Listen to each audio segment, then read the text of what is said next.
Now I saw when the Lamb opened one of the seals, and I heard one of the four living creatures saying with a voice like thunder, "Come and see."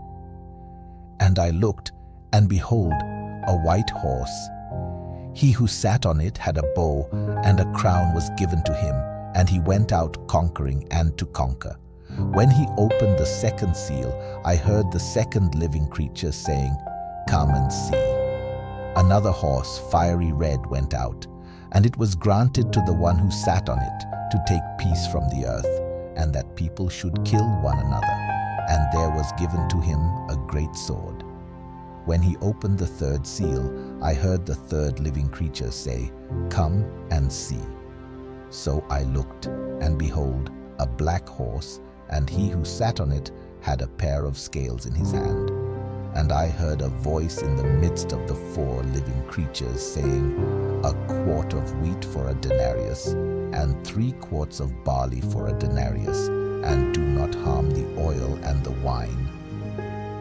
When he opened the fourth seal, I heard the voice of the fourth living creature saying, "Come and see."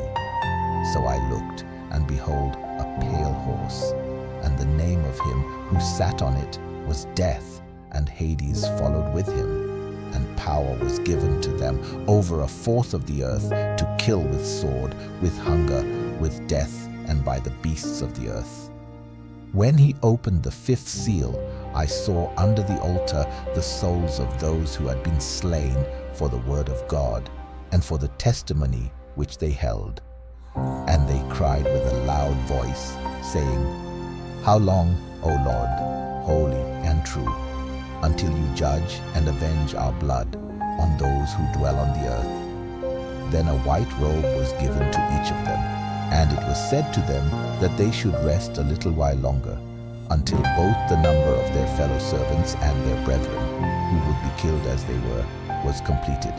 I looked when he opened the sixth seal, and behold, there was a great earthquake, and the sun became black as sackcloth of hair, and the moon became like blood, and the stars of heaven fell to the earth, as a fig tree drops its late figs when it is shaken by a mighty wind.